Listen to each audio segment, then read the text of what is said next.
To flexisedlo umožní tomu koni mnohem elastičtější pohyb a dovolí lopatce mnohem větší rozsah pohybu. Mám o obratel navíc v bederní páteři, taky jsem s tím měla problém. Prostě maximální komfort i pro jezdce, jako nejenom pro koně.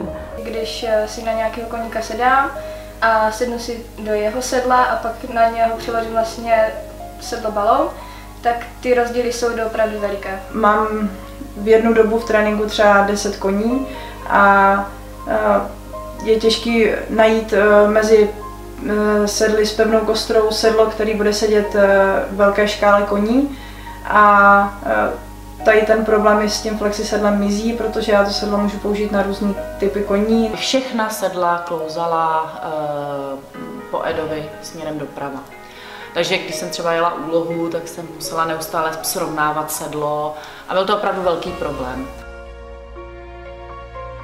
Obrovsky se zlepšily jedničky u Eddieho, tak se zlepšily moje záda, kyčle a v neposlední samozřejmě v té nejdůležitější řadě to sedlo se přestalo kroutit, všelijak padat na tom koni a ty koně měly samozřejmě úžasný záda a nebolely. Z balóna, z flexisedla prostě pro mě je to ježdění mnohem komfortnější, necítím ty otřesy tolik, nejde mi to přímo dozadu do kyčlí.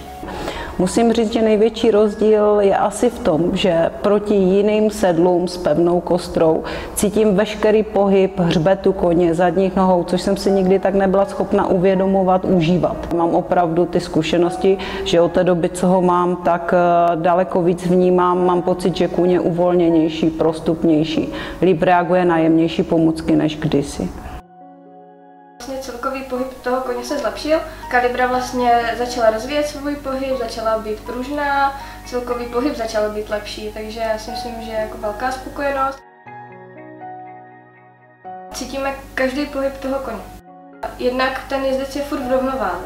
Já jsem furt, když jsem měla sedla s pevnou kostrou, tak když kůň udělal nechtěný krok vlevo nebo vpravo, tak já už jsem pomalu hnedka letěla.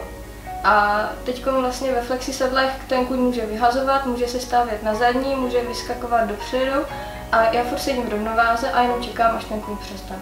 Když vlastně mladý kůň dostane poprvé na záda sedlo, tak největší vlastně jeho instinktivní projev, který mívá, tak je vlastně vyhrbení se do toho tlaku, který přijde. A u sedla s pevnou kostrou, vlastně v momentě, kdy ten kůň vyhrbí ten hřbet proti tomu sedlu poprvé si to vyzkouší, co to vlastně na těch zádech má, tak tam narazí na tlak. A když tam narazí na ten tlak, tak s tím tlakem má tendence začít bojovat. Kdežto u toho flexisedla vlastně ten tlak nenastane a ten kůň pocítí jenom něco, co na těch zádech leží, ale není tam nic, co by výrazně proti němu tlačilo. A ty koně mají mnohem větší schopnost pak to sedlo přijmout a jednodušeji, a pro mě při té mojí práci, kterou já dělám, je extrémně důležité, aby ty koně všechno, co přichází, přijímali do uvolnění a uvolněně. A to se mi s tím sedlem, flexisedlem daří.